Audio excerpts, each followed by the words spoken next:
Major support for Carolina Business Review is provided by Grant Thornton. Operating in more than 100 countries, our tax, audit, and advisory professionals specialize in helping companies unlock their growth potential.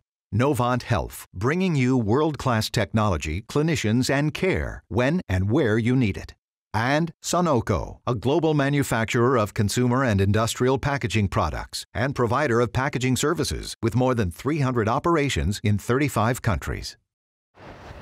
In the Carolinas, some of the most beautiful sights and sounds belong to our classic beaches, rolling golf courses, certainly beautiful mountains, but here at the South Carolina Ports Authority, the scale and the scope and the excitement is awe-inspiring, but in a different way.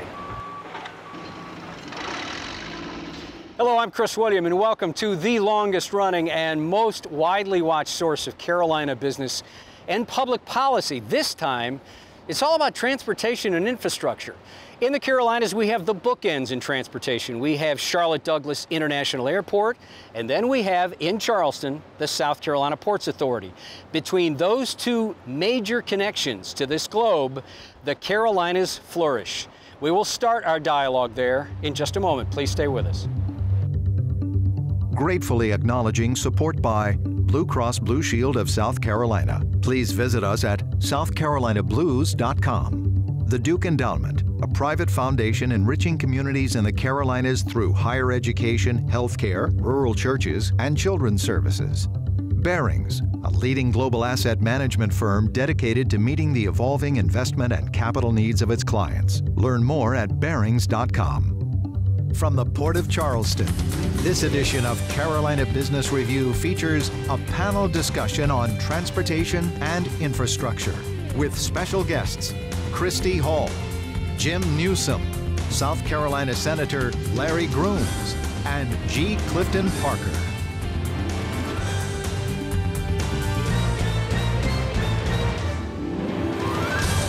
Welcome back. This is part two of transportation and infrastructure in the Palmetto State. I am Chris William, and thank you so much for watching the most widely watched source of Carolina business and public policy.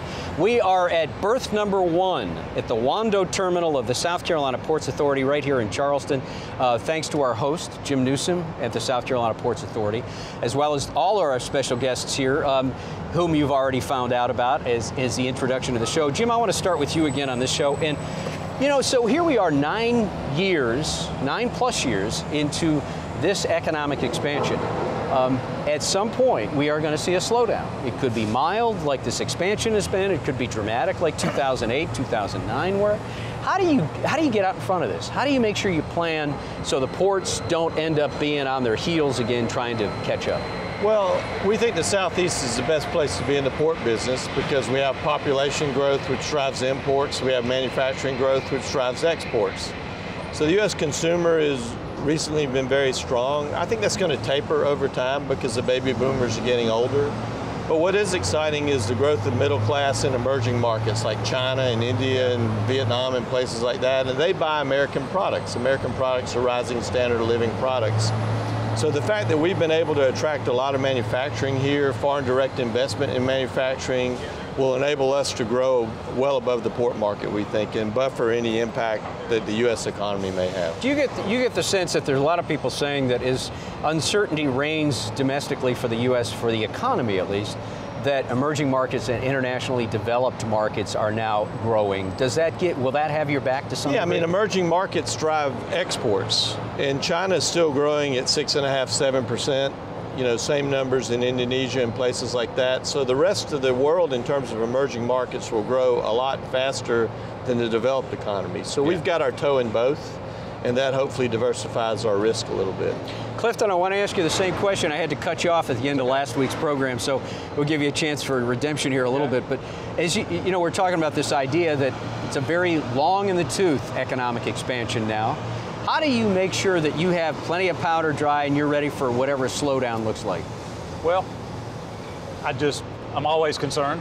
I mean, there's a lot of things that could happen that could, I guess, throw the brakes on some things, but, you know, we made the decision years ago. I mean, we're a small South Carolina truck-based company, and today we describe ourselves as an international supply chain solution. And I was reading an article yesterday that said the supply chain industry is an $802 billion industry today, but in 4 short years, it's supposed to expand out to about a $1.1 trillion industry. So when you start thinking about that, so we started having to go out and say, okay, what do we have to do to be an international player? Right. You know, and today, 12 years ago, we went into Mexico. So 30% of GNP trucking based here in Columbia, South Carolina, business either originates or terminates inside Mexico. Mm-hmm. So, you know, it's a global economy.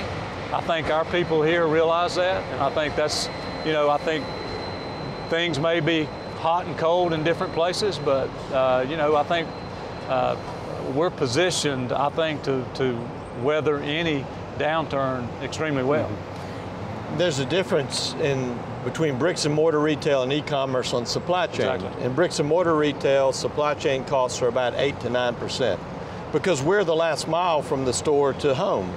In e-commerce, the provider has to do the last mile, so supply chain costs are 30% in the e-commerce industry. So the more e-commerce grows, the more demanding it is on supply chain resources. You both have heard Jim and Clifton talk about kind of next stage. Christy, how do you pro forma things out? How do you make sure, you know, it's a wonderful day, it's summer at DOT. You got your funding from the gas tax increase, among other places, some car fees and so on and so forth. But there will be a slowdown, and there will be another opportunity where the state faces some tougher days fiscally. How do you make sure that you're planning for that and that you're, again, not back on your heels?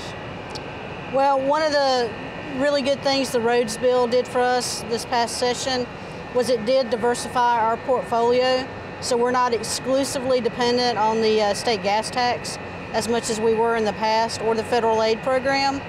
We have vehicle sales tax, some other driver fees, and some other things that come in to our portfolio to help us weather those storms, those economic downturns. You know, from a roads perspective, the work that we're doing today, we really probably should have been doing at least 10 years ago. So we're a little bit behind the curve as far as getting those projects to market, but we're steadfast in getting them out as quickly as we can now. But while we're delivering them, we're kind of looking to the future as well, to making sure the designs and the money that we're investing today will carry us through not just the next 10 years, but that interchange solution, and the road that we're widening is widened enough so that we don't have to come back to it in 15 or 20 years, that we're developing a more long-term solution. And I understand you have a very venerated man of the Senate sitting to your exact right, so do you have a pretty good sense that your funding source, based on the agreements from the roads bill, but just in general, are going to be solid enough for the next 5 to 10 years for you to deploy and get done what you need to get done? Yes, absolutely. That was critical and vitally important for us as an industry to be able to lay out a plan, a real plan for the next 10 years of which projects and when we were going forward with them, so our industry can ramp up along with us and be ready to deliver those projects. It was incredibly important for us to have that sustainability. Sorry to interrupt you, ma'am. Senator Grooms, you know, it's interesting, before the dialogue, we were talking about the ports and we're overlooking the ships coming in, and you said, you know, we were planning here at this berth on this terminal for 5,000 TEU, is it TEU? Yeah. TEU ships, and we planned for X growth, and we thought that would last for 20 or 30 years, and we had to go back to the federal government, and now the ports has widening and deepening going on because of some foresight. So how do we make sure that we're planning really for the next 50 years, and that 53 or 55-foot draft is really going to be enough, and should we be even thinking around the next corner? How do we do that? Well, a 52-foot draft should be sufficient at least the next 50 years. But didn't we think that about 45 feet? Well, we did, but when you get to 52 feet, now you start having some natural barriers that would exist in the European market and also along the East Coast. There's some drafts that you cannot go beyond. There's some height restrictions you cannot go beyond, and one height restriction into the second largest, the third largest port in North America would be Newark, New Jersey. The Bayonne Bridge had to be raised at over $1 billion cost. I'm not sure what that number is. Jim probably knows. But there's some infrastructure with bridges, and there's some natural constraints that will probably keep the harbor depth from going beyond 52 feet, at least on the East Coast and also with the European model. Now, the Pacific Rim, you can go deeper and maybe have some larger vessels, but then you're hampered by your inability to go through the Panama Canal. So the Panama Canal also affects trade, and that's one thing that we really weren't considering, let's say 20 years ago. What would happen if we have a new set of locks at the Panama Canal that could allow larger ships to transit? This size ship behind us was the biggest ship in the world in 2005. And what's the size? Today they're building 22,000 TEU ships. And this is a 7,000 here and 8,500 there. We'll never, I never say always, never say never, but we'll never have to deepen this harbor again. That's why we went to 52 feet, because the ships, as Senator Grooms says, are reaching a limit in terms of draft. They're actually getting taller now. So we're fortunate they had foresight when they built the Ravenel Bridge. We've got a 200-foot air draft. That will allow us to handle an 18,000 TEU ship, which we think we'll see here by this time next year. I'm sorry to interrupt you on that, but let me ask you this. To what end? So we get 52-foot draft.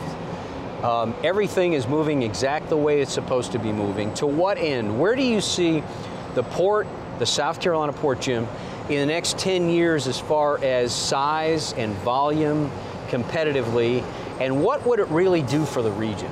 Well, again, the port is a major economic development enabler for the region. Global businesses locate near ports. There's no question about that. When a Samsung locates here, a Volvo cars locate here, they spend a great amount of time here just vetting that we do what we say we're going to do. The Southeast is in a great position. We're going to grow well above the U.S. port market. So the U.S. port market grows 3%. I think we'll grow 6%. And that's exciting because it is an enabler, again, for more manufacturing development. There's no substitute for manufacturing growth. Over 10% of our business is given to us by 5 manufacturers, basically. So I think that we can grow sufficiently. I won't make a prediction about our size relative to other ports. I think we can move up. We're number 9 today. I think we can move up that list.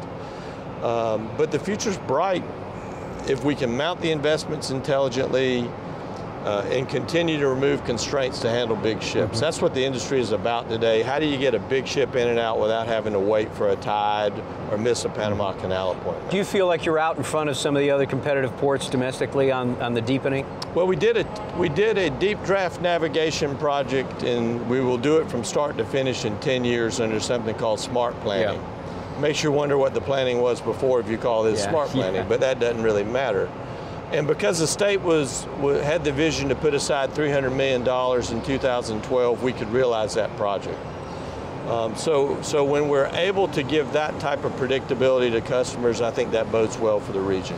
Let's spend the next few minutes on this idea of what not haunts you or keeps you up at night. That's an overused metaphor. But Clifton, what do you really worry about the most? We talked a little bit about a slowdown, and that's going to come, that's inevitable. But what is that Six Sigma event that could come out of left field, or a talent workforce, or what? I mean, what is the real thing that you say, you know, if this happened, this could really derail what we're trying to do at GMP? Well, the thing that keeps me up at night is something happening to one of our employees that would be involved in an accident, that whether it be our fault or not. So those are the things that keep you up at night. You know, South Carolina is a great place to do business, and you know, I continue to see people moving to South Carolina. I mean, we're just seeing people move from the Northeast to the Southeast. And South Carolina is very attractive, and we just, you know, you kind of, in your strategic processes, you plan for people going to eat, you know, people going to have drinks, and people going to wear clothes, and there's certain things that you people will have to have. So, you know, we've hedged our business based on, you know, staying ahead of the curve. Mm-hmm. You know, our industry is considered a leading economic indicator of what's to come. I mean, trucking usually slows down first, trucking usually picks up first, and you know, we just, I can't really describe a period where we really had to worry about where the business was going to come from. Primarily, again, you know, you got capital you got to invest, and you've got employees you got to employ. So I'm very optimistic, at least for the next 8-10 years, that we've really hedged against those things. Now, obviously, an event like 9/11 that none of us would expect could really shut down the supply chain, and then all of us would be trying to figure out what we would do in that case. But that's really the only thing that I'd say keeps me up at night, is something that would disrupt the entire country's supply chain. We got to make sure we keep a high level of respect for the trucking industry. Are you saying that because Clifton's standing? No, I'm not. We're good friends. I worry about that because, again, we can't move goods if we don't have truckers. And you get a lot of dialogue, oh, there's trucks on the road and whatever, but if you think about it, we need those trucks. If you buy something in a Walmart or a Belk store or wherever, everything you buy comes by truck. So we've got to treat them with respect. We got to make sure they can make a good living, which starts with making sure the port works, the roads work, things of that nature. I worry about that resource and making sure that it's here. Secretary Hall, I mean, I don't want to say what keeps you up at night again, but really, how does the practical side of Christy Hall's brain kick in to say, gosh, it's a good day now, but what I worry about is X? Well, I think any DOT director is one of the top things you always worry about is a natural or man-made disaster, taking out a major section of part of your strategic network, whether it's an interstate bridge collapse or a major portion of your freight network off interstate that experiences some sort of unexpected event that takes it out of service. And just one of the expressions I have internally is to expect the unexpected. And so when we do our risk management and risk assessments, we try to look at things like that. And unfortunately for South Carolina, we've had natural disasters quite regularly here where we've had major disruptions in the supply chain due to infrastructure being out of service. And we've been able to quickly return it to service, but we really haven't had what I would call a major bridge collapse to, like some of our neighboring states, to have to deal with. Senator, what do you think about that? Same question. Really, what do you think about that thing that would concern you the next 10 years for the growth? That we lose focus on where we ought to be. You mean as a political body? The political body. You know, from a political standpoint, if we lost focus on what's important with our port, if we lost focus on what's important for our quality of life. I mean, here we are at one of the busiest ports on the East Coast right now, and right across the river, you've got some pristine areas. You've also got the Daniel Island development, one of the premier sites that you could live on. So we've got development. We also got to make sure that we take care of our waterways, our special places, our Cooper River, our corridor, our beaches, our trees. What makes us special is the land and our surroundings. We can't destroy that. We also have to embrace what it takes to improve our economy and make sure that it is spread throughout our entire region, not just our state. I come from Berkeley County, right across the river, and I'm happy that we're now locating a Volvo facility in the rural part of Berkeley. Within a 60-mile ring of where we're locating Volvo, you have some of the poorest areas in the south, with Calhoun, with Orangeburg County, Upper Berkeley. 4,000 direct jobs when the facility is complete, with a spinoff of ratio of 1 to 5. Right. So 20,000 people will now have employment opportunities that they didn't have before. And that's made possible because of the operations here at our port. It's made possible because of a great partner like the DOT, who's building an access road off the interstate, a new interchange, making other highway improvements. It's made possible because we have a great utility like Santee Cooper that could go in and help make the land deal and provide the low-cost electricity. All those went into the type of vision that we needed to improve our state while maintaining a good quality of life. How does, you all bring up something important here that we've talked around the edges of, and the idea of a public-private partnership. And that I want to dust that phrase off again because it's not used as much. But the idea seems to still be alive out there as there's more growth into Berkeley, Dorchester, Charleston, Hampton, Colleton counties, at least for the low country. But you look across the state, Christy, and when you plan I know the tentacles of DOT are in every community. So Jim and Clifton, I'd like you to weigh in on this too. This idea of building relationships that might get you out of your comfort zone, that might be a public-private or a private-private or a public-public partnership, that gets you to the point where you're working with another port, North Carolina, or another group of county commissioners besides just Dorchester or Charleston County. I mean, how do you really enable that kind of dialogue that drops political boundaries and gets people to drop their defenses enough to look at what the greater good is here? I think you have to be practical, creative, and have a vision. I think what we know is that the infrastructure needs far outstrip the public sector debt capacity that we all have. There's a lot of pension money in the world that's looking for a place to have a good return. We need to find a way to align some of that money with public sector investment. I think that's a big opportunity that can create that sort of public-private partnership. We have public-public partnerships on harbor deepening. It's a federal state cost share, so we work together on that, but making sure that the money that's invested is done reliably. You can't deepen 20 harbors in this country today. There's not money for it. You have to pick some winners and losers. That's a challenge today. Mm-hmm. And Clifton, how do you, as a CEO or a president of a for-profit corporation, help somebody like Larry Grooms, who clearly has been described by some of your colleagues as being open-minded? Those aren't my words, those are other people's words, even though I might describe you that way. But how do you give somebody like Senator Larry Grooms in the State House coverage to reach beyond their constituents, in his case in the Low Country, and help them build these relationships? Well, Senator Grooms has got to be the best of the best in terms of really reaching out to the industries that use the infrastructure here. I know that we've had several things that we say, hey, we got you back. Fuel tax, most people, look at truckers. I mean, other than the human resource side, it's the most expensive thing that we deal with. And, we're out there promoting raise our tax, because time and safety matter. And we're willing to, put up the money, and we're willing to do whatever it takes to cover you. So your point, I'm sorry to interrupt you, but your point as a user of fuel and over the surface roads are willing to pay more tax on your vehicles because it means...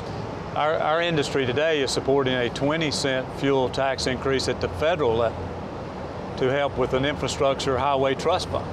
So, I mean, we continually say, hey, in what they've done, don't divert the money to something else. We don't mind paying to improve our office space. Right, okay. And so that's really, when Senator Grooms comes and says, hey, we need the money, I think he's found our industry to be supportive when we can use those dollars on the infrastructure. So we've got about 3 minutes left. Where are the non-traditional sources of funding now, transportation and expansion? This is for both of you. Senator Grooms, you want to start? Non-traditional sources? Yeah, how do we need to look at maybe transportation funding differently now? Well, with transportation funding, you want to make sure that the sources are secure, and that whether you're in good times or bad times, that the DOT will still be able to keep up with its obligations to maintain and grow the network. So the number one driver would be motor user fuel, the gas tax. Mm-hmm. Every time you buy a gallon of gas or diesel fuel, there's that tax. Also with different user fees, such as the driver's license and other license fees that will roll into it. And we have several counties in South Carolina that have an optional sales tax. That also adds to the pot and helps grow our road network. So you have a diverse revenue stream, and it was recognized, let's say probably more than about 10 years ago, that we were very lopsided just on the gasoline tax. Yeah. So we've diversified that. You want to make sure you've about a third from the federal government, a third from the state tax, and a third from other sources. Christy, about a minute left. How would you expand and take advantage of other sources of funding? Where are you looking for that? Well, we're very engaged at the national level. President Trump, he's working on an infrastructure package. So we're engaged with some of his staff in Washington, talking through some of the innovative ideas that they're proposing to roll forward. Sorry to interrupt you. You feel like the start again, stop again kind of label that the Trump administration has now, you don't think that's at risk for you not getting transportation funding? I'm not concerned about that at this point in time at all. They're looking to leverage as much private investment into infrastructure as possible, whether it's private companies or either in local or city dollars. So they're looking at it more from the standpoint of non-federal funds coming in to help improve our infrastructure. Your Honor, Jim, Clifton, thank you for being on the program. Jim, thanks for hosting us. This was it's fascinating. Thanks for coming here. Yeah, absolutely. I'm sorry it's taken us so many years, but thanks for being persevering with it. Thank you for watching our program. It's been fascinating. If you ever get an opportunity to see how the port works, it is a real peek behind the curtain of South Carolina's transportation jewels. Until next week, I'm Chris William. Hope your weekend is good. Good night.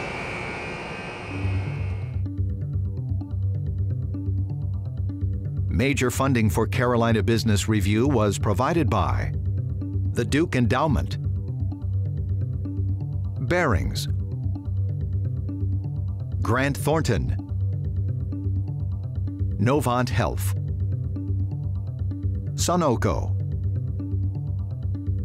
Blue Cross Blue Shield of South Carolina, and by viewers like you. Thank you. Promotional consideration provided by Business North Carolina Magazine. For more information, visit carolinabusinessreview.org.